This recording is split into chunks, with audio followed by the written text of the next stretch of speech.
In the wake of the COVID-19 risks, the National Testing Agency has issued detailed advisories for exam center invigilators and candidates for the joint entrance exam mains and the National Eligibility and Entrance Test set to be held next month. For admission to engineering colleges, JEE mains is scheduled from the 1st to the 6th of September, while the NEET, which is for admission to medical colleges, is to be conducted on the 13th of September. Looking to minimize the risk of infection, the NTA in its advisories has called for separate isolation rooms for candidates showing COVID symptoms. It has also directed the use of fresh masks to be provided at the center, apart from guidelines on social distancing, use of sanitizers and thermal screening. The agency has issued 2 advisories for candidates and invigilators over the last 2 days. The move came even as students have urged the Ministry of Education to postpone the exams amid rising COVID cases in the country.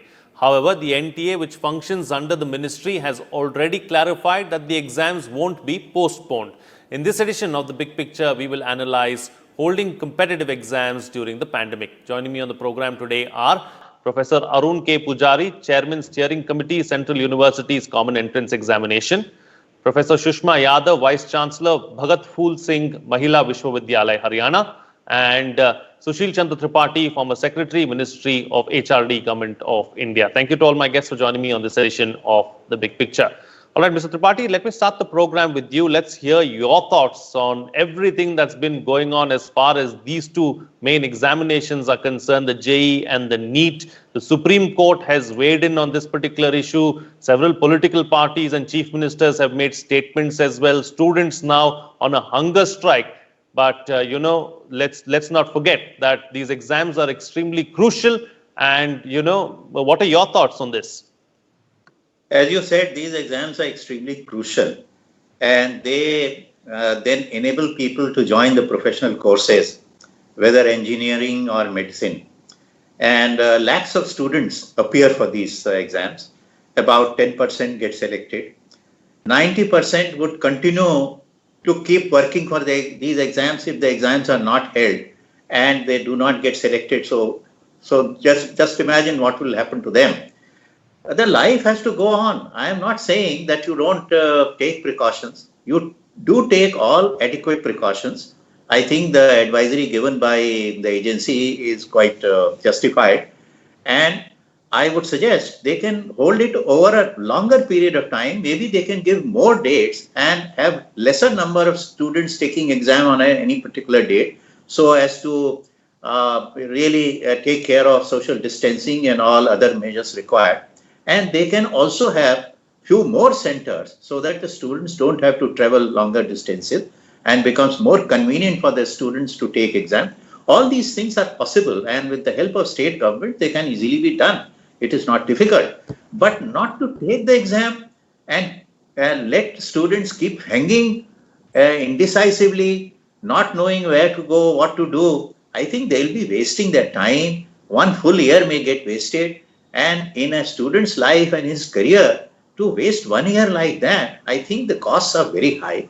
We should not fear the pandemic so much. These are adult students. They are not young children. They are not small children. They are adults. They understand the requirements of taking due care, caution and precautions. And it is expected that they will do that. It is expected that the centers will also be fully sanitized, all other arrangements will be made. So my thoughts are that we should go ahead. We can spread over a longer period of time, have a few more centers for convenience for students, but the exam should not get postponed any further. We are already late by several months. So that is where I stop at the moment. Right. All right. So Professor Pujari, let me bring you into the picture now. As far as holding competitive exams of this scale, of this magnitude, what really goes into holding such examinations? How easy or difficult does the pandemic make it? How does it complicate matters? Yes. See, that is very important question also. That first of all, let us understand that part, that it is not a competitive exam. I always want to correct it, that it is an admission test. Because normally when we talk about competitive exam, we think of an exam which is for employment. And this is something to do with admission test. Now let's talk about this. Let's first take the global picture. We have similar exams in China, in abroad, and GRE is one which is very common, SAT and GRE which is very common in India. But what happens with GRE is that a candidate can decide his time, fixes a particular time, fixes an appointment and goes to a center and writes the exam. And based on, and any student can choose a convenient time when he should write out of the huge set of hundreds of time slots over a period of month or 2 months, and then goes on writing any time, and then it is done that way. But that is not possible here, first of all, because of this. First of all, as you said rightly, it is a scale. It is, and the second point is that first of all, let us put it very clear. It is necessarily has to be a proctored exam. That is, the candidate has to come to a center to write the exam where he is being supervised. Without that, it is not possible. Only thing that may be different is that because of the pandemic and other thing, a student may choose a different time than just a fixed sitting that on this day from 10 to 11 an exam is conducted and all the students nationwide should come to a center and write the exam. This is one model. Other model, we can say that anytime you walk into any of these centers and write an exam. But probably NTA is not yet ready. NTA is capable, I'm sure. NTA is not yet ready to have a very large number of question banks from which randomly in different sittings, different things, questions are drawn with the same level of degree of difficulty. Now the stake of the career of the student is so much that if he misses the admission, he may always demand that my questions were difficult compared to the other questions. So in order to be safe, that it is only one sitting nationwide being conducted. And that is a difficult task for NTA to handle in the pandemic. Now, when it is being done, the only one sitting throughout, normally it is an OMR based questions or a multi-objective, it is a computer based questions. The solution that can be given is that the number of centers should penetrate even to the subdivision level or the district headquarters level. That every subdivision, if you have a center, then a candidate may have a maximum of 30 kilometers to 60 kilometers to drive or go and write the exam. And it is possible. In this country, we have to work hard to see that the centers are percolated down to all district headquarters, and in every district headquarters we conduct the exam. Then a student or a candidate who is seeking admission, he will have in that same district, the district headquarters where he can write. What is the difficulty? Difficulty is to have a computer, because NTA conducts computer-based exam, to have a computer lab, and in that computer lab to make it available. These days, the number of engineering colleges which are available in every district, it is not difficult to find it out. A bit of networking is required. But besides this, the other part which is happening in the pandemic is the accumulation of crowd in a center. If one candidate comes, then parents will come and drop him there. He will wait for there. There will be 5, 6 more people will come. Then moreover, because it is not reachable, there will be an auto driver, taxi driver who will come. In addition, because it is a whole day exam, there will be some vendors who will be coming. So we create a scenario where it becomes automatically a difficulty of violation of social distancing. And one has to take care of that aspect. One has to make the students be ready not to come with too many accompanying people. We have to make them ready to be self-sufficient, to have their own snacks, own water, own lunch, so that there should not be outside vendors coming. Now, this is all for the environment which is outside the examination hall. Inside the examination hall, it is very difficult, not very difficult, because the sittings are such that one can argue that I am handling the mouse, I am handling the keyboard, and after that in the next sitting somebody else will handle the keyboard and mouse, but then probably that can be handled. It is very less number, because the number of centers being more, number of candidates should be less per center, so it is not difficult. All right. So let me take the points that Professor Pujari is making forward with you and bring in another element as well, Professor Yadav. Professor Pujari is talking about how, there is no need to fear as far as the students are concerned. He wants to give them hope. But as far as the students are concerned, do you believe that their fears are justified because they believe that this is something that the world has not seen before. They are scared. They are still young. Well, Mr. Tripathi was talking about how, they are adults, but they are still very young adults. And, there is still a lot they have to learn as far as life is concerned. So that general fear that is there within, is that justified? How do we mitigate that fear?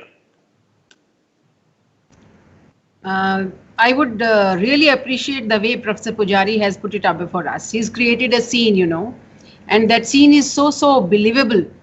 I would appreciate the point that the NTA has taken care, the other institutions have taken care, and let me put before you, the candidates are not afraid. They are young people. Young people don't worry, and young people are not even afraid. People make them afraid, It's the people who are talking around who are making them see and feel cautious. So I would say that one way is we should have more centers, surely, because India is very diverse and it's far off places also where you have students. I am sitting now in a rural area, and there are girl candidates also who have their own problems of commuting as well as reaching these places. But I would say with almost more than 1,000 universities and 50,000 institutions all around, we can find centers and we can follow these social distancing norms.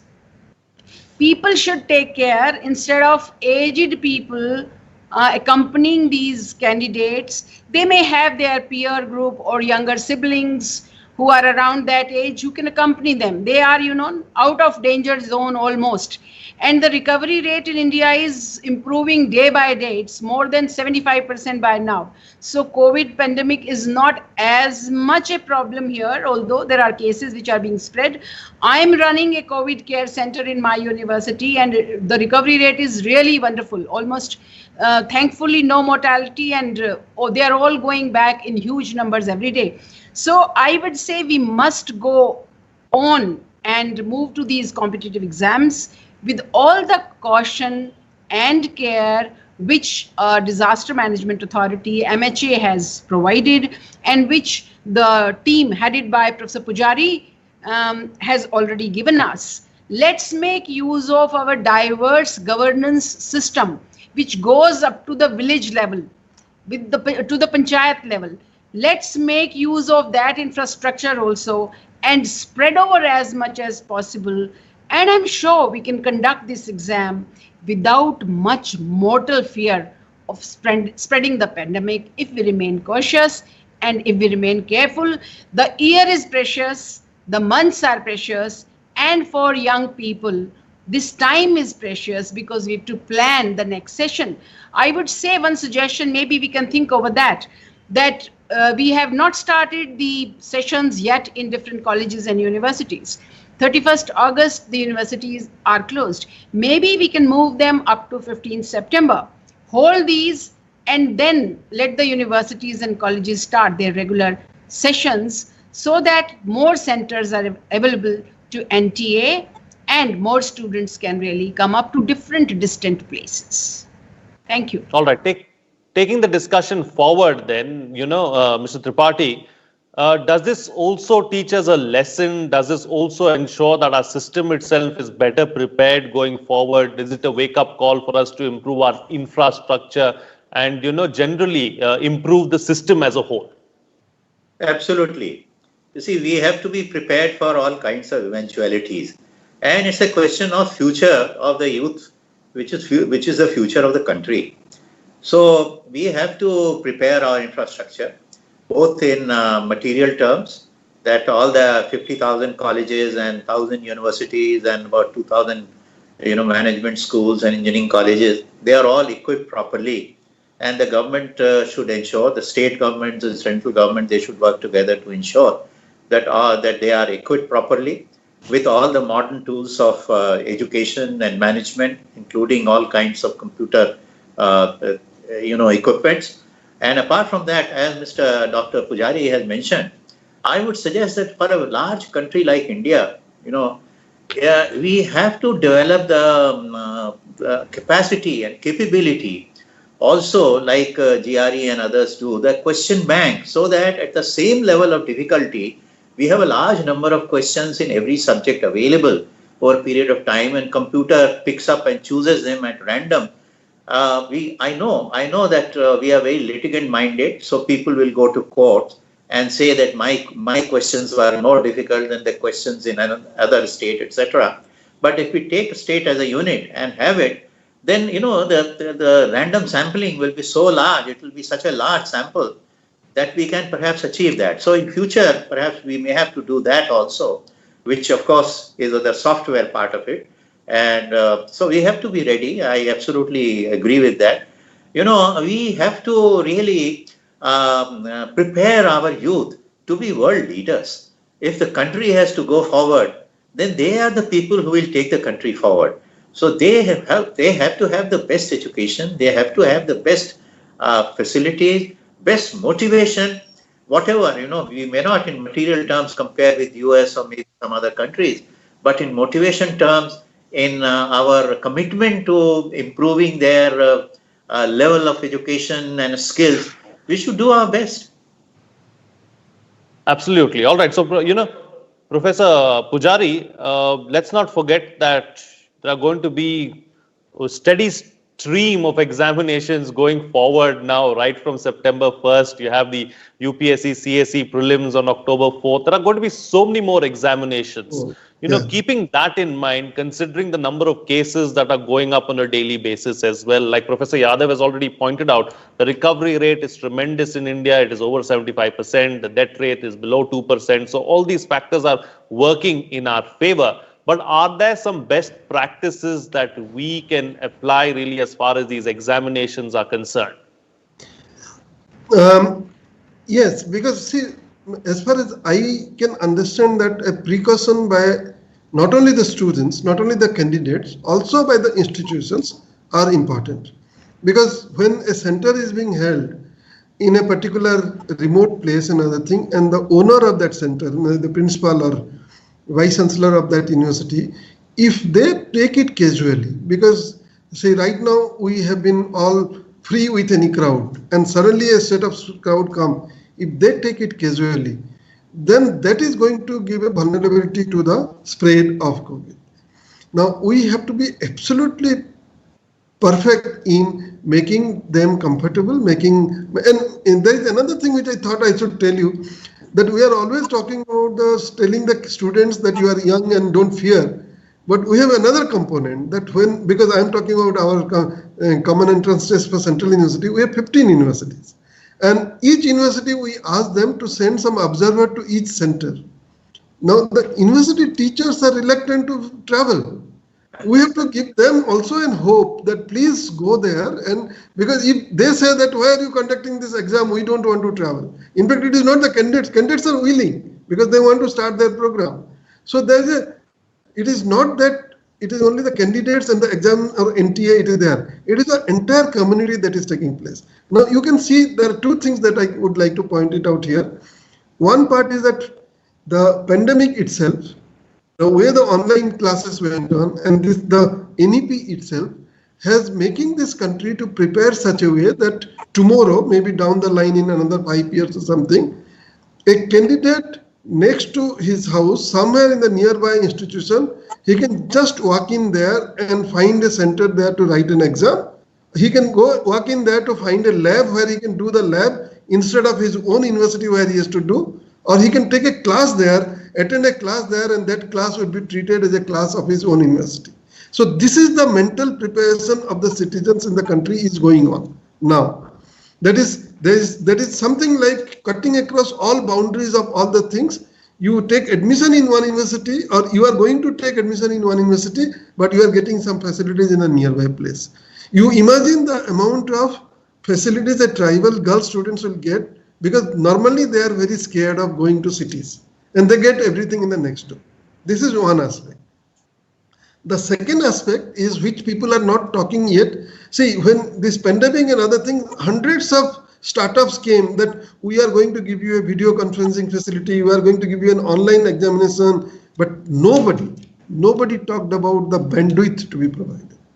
And what we really need today is that reaching to the village level with the proper bandwidth. And if we get that, nothing can stop us. And we can show the world that scale is not in handicap, but scale is the advantage for us. And that is what we are.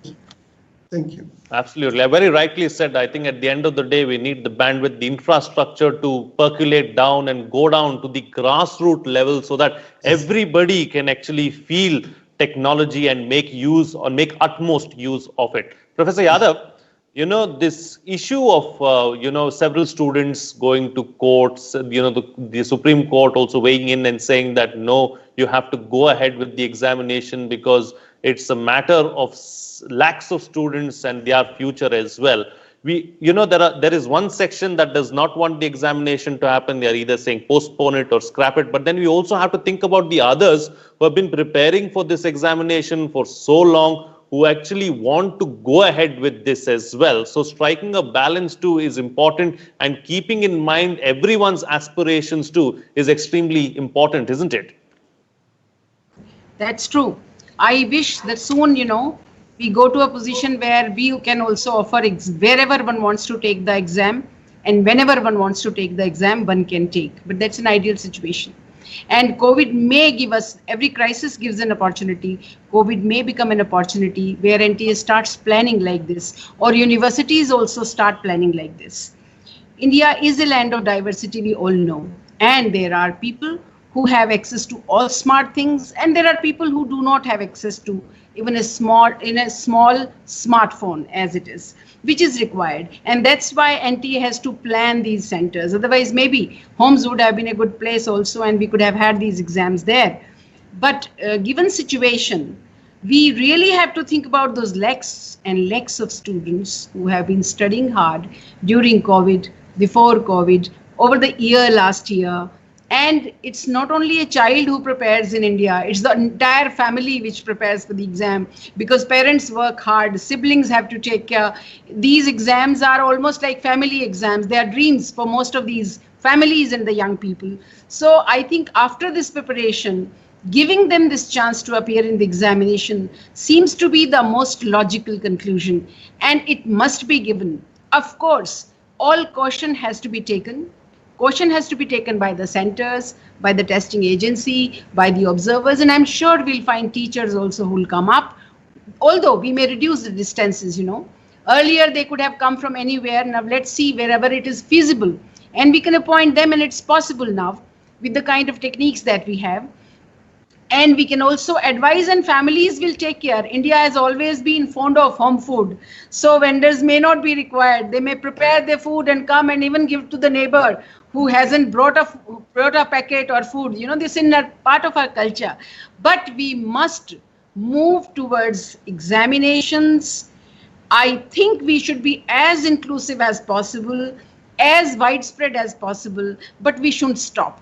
And if there are some who get behind, there'll be opportunities for them, and we should think of those windows which may still open if they have not come through the door now. But exams must be held, and I would say we can find innovative ways to meet the challenges of distance, challenges of discomfort, challenges of drawbacks of technology, challenges of the spread of the exam, and challenges of technology also. I completely agree with Professor Pujari. I don't know why it hasn't come to his mind. COVID has changed us, None of us was used to teaching in a distant mode over these technology, Now we have to be the producer, director, actor, and how to look nice, how to send material. All this we have learned over this period. It's like, all Bollywood coming here. And we have to have substance also. Similarly, this examination will also provide us opportunity to find innovative ways, to find more feasible ways to move forward. And maybe one of these IITs or one of these startups may come up with low bandwidth platform, which will really solve our problems of online classes, of digital platforms, and ultimately of examinations like this. And I'm really looking forward to an Indian mind or a brain which is innovative. They can do wonders in the world. I'm sure they'll do it for our country as well. Absolutely. Very rightly said and very rightly pointed out there, Professor Yadav. Let's move ahead in that spirit and hope that we get some kind of solutions, innovative solutions in the near future. All right, time now to get quick closing comments from all my panelists with the best way forward as far as competitive exams are concerned. Starting first with you, Mr. Tripathi. As has been mentioned by all the speakers here, I think we have to plan for such kinds of emergencies and such kinds of situations, equip ourselves, equip all the centers, both in terms of hardware and software. And we have to go forward. The life goes on. We have to have these things. We owe to our next generation, the young generation, that we enable them to develop their skills, to develop their knowledge and go forward. And therefore, all the handicaps and all these obstructions, we have to find proper solution.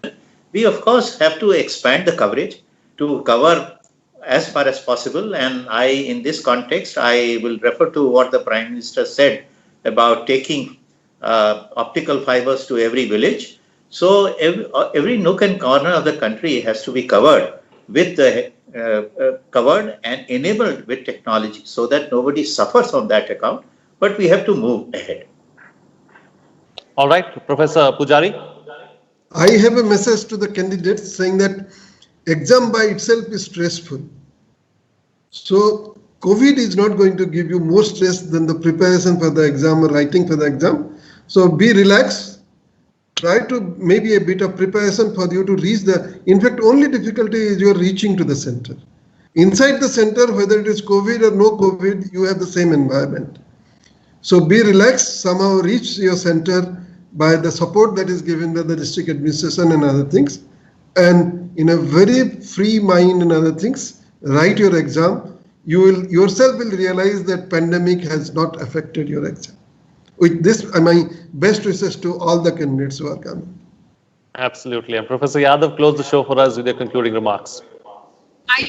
I would join Professor Pujari and Mr. Tripathi in saying that we must move ahead. Maybe this exam opens up the way to the dream of our Honorable Prime Minister, Digital India, where the bandwidth and optical fiber reaches everywhere. But my message would be to the entire family of the candidate. Be with the candidate. Don't make him afraid. Say everything will be fine. As we say, all will be fine and all will be fine. If the candidates and their families decide that, yes, we are ready for the exam and we'll take it up. India has a great jugaad technology, which is really innovative, in fact. So let's put our best brains, reach to the centers and do our best. I would again join Professor Pujari and Tripathi saying all the best to the candidates, and the country must move on. Thank you. All right, then. On that note, I'll call it a wrap on this edition of The Big Picture. Thank you to all my guests for joining me on the program and putting things into perspective for us. What's coming out of this discussion is that exams must be held. We have to move on, but with proper precautions. We need to meet the challenges with innovative solutions. Exams will provide us with opportunities for the future. This is the matter of